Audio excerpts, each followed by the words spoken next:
Kompas Bisnis hadir untuk Anda bersama saya Asri Gunawan. Saudara, realisasi produk siap jual atau lifting minyak bumi semester 1 tahun 2024 di bawah target APBN 2024 atau tercatat sebanyak 576.000 barel per hari. Berdasarkan data SKK Migas, realisasi lifting minyak hanya 91% dari target APBN 2024, yakni 635.000 barel minyak per hari atau BOPD, dan 98% dari target rencana kerja dan budget tahun 2024 sebesar 589.500 barel minyak per hari. Dengan kondisi ini, realisasi lifting minyak diperkirakan hanya akan mencapai 595.000 barel per hari pada akhir 2024.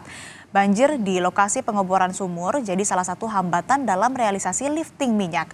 Hal tersebut disampaikan Kepala SKK Migas Dwi Sucipto dalam konferensi pers Progres Rencana Kinerja Hulu Migas semester 1 tahun 2024 pada Jumat 19 Juli 2024.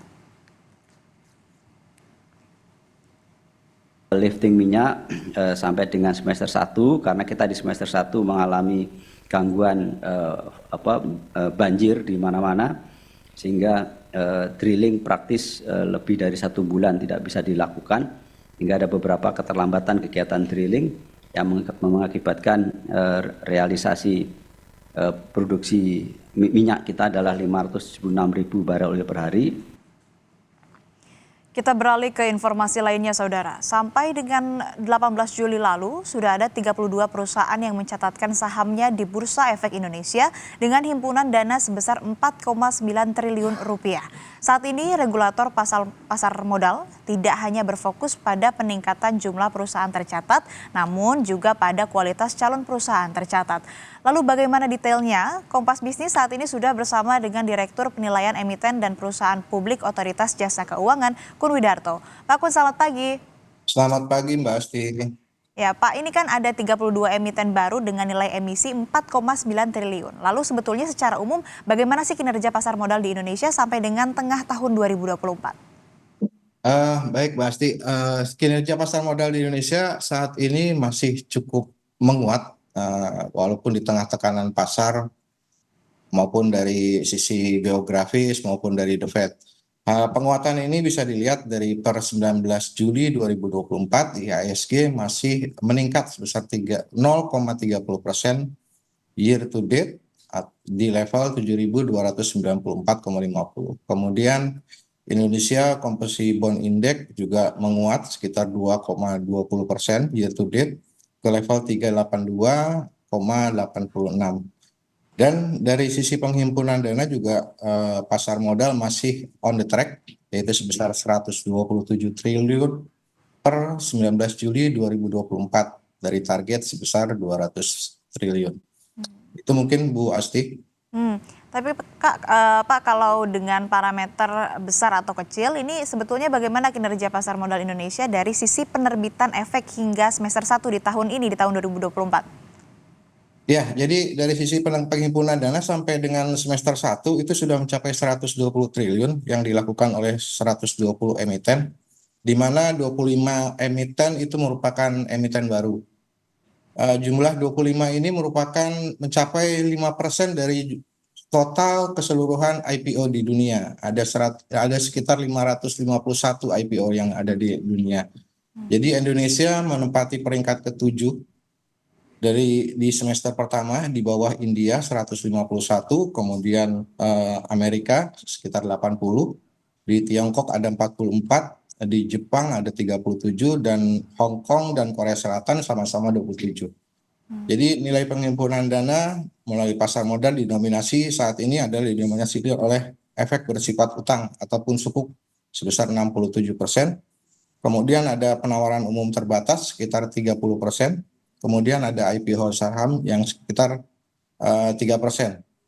Dalam pandangan kami, jumlah tersebut masih sejalan dengan target penghimpunan dana di 2024, yaitu sebesar 200 triliun, yang kami sampaikan di awal tahun saat pertemuan tahunan industri jasa keuangan yang dihadiri oleh Bapak Presiden Republik Indonesia. Seperti itu, Mbak. Oke, itu soal semester awal di tahun 2024.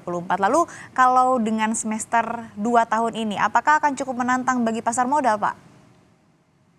Menurut hemat kami masih cukup menantang di tengah tekanan global seperti ada tensi geopolitik, kemudian kebijakan suku bunga The Fed, kemudian proyeksi ekonomi global yang diproyeksi tetap stabil di 2,6% pada 2024 berdasarkan World Bank atau 3,2% berdasarkan IMF.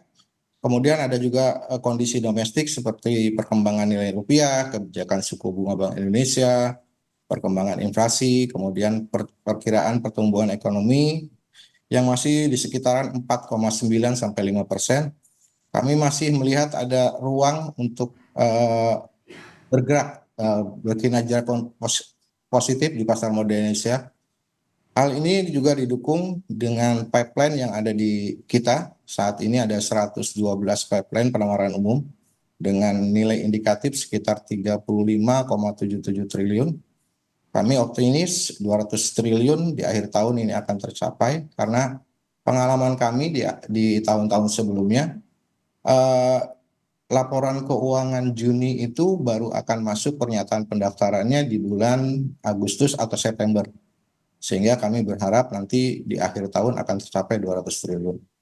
Seperti itu, Mbak. Iya, masih menguat di tengah tekanan dan juga dinamika ekonomi global begitu ya Pak. Lalu bagaimana minat industri untuk melakukan pendanaan melalui skema IPO atau penerbitan saham perdana ataupun penerbitan instrumen investasi pasar modal lainnya?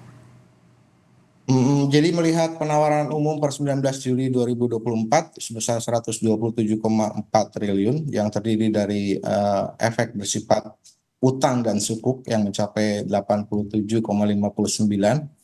Kemudian IPO sekitar 3,56 triliun, kemudian PUT sekitar 36,3 triliun.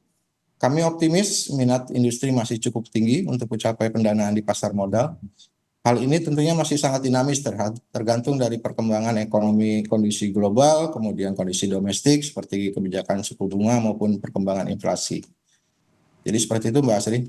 Ya, lalu Pak, kalau dari OJK sendiri, dari sisi regulasi dalam mendorong perusahaan di Indonesia ini untuk melakukan IPO itu apa saja yang dilakukan? Namun juga kan sekaligus memastikan kualitas calon emiten. Seperti apa yang dilakukan? Jadi terima kasih Mbak Asti. Jadi saat ini OJK sedang melakukan kajian juga terkait dengan percepatan proses penawaran umum. Kemudian juga kami melakukan penyederhanaan beberapa dokumen sehingga nantinya dokumen pernyataan pendaftaran lebih simpel, lebih ringkas. Kemudian kami juga melakukan kodifikasi. Jadi saat ini peraturan-peraturan mengenai penawaran umum itu tersebar dalam beberapa OJK. Jadi insya Allah tahun depan kami sudah masukkan dalam proleg di 2025. Itu satu peraturan itu mencakup semua peraturan terkait dengan penawaran umum, baik itu terkait dengan dokumen, baik terkait dengan keterbukaan informasi dan lain-lain. Jadi diharapkan dengan kodifikasi dan penyederhanaan ini emiten jadi lebih berminat untuk mencari pendanaan di pasar modal. Seperti itu. Ya baik Pak, artinya dari upaya ataupun juga langkah-langkah yang dilakukan oleh OJK untuk kemudian bisa menarik minat emiten begitu ya, bisa terlaksana ataupun juga targetnya bisa sesuai dengan yang diharapkan.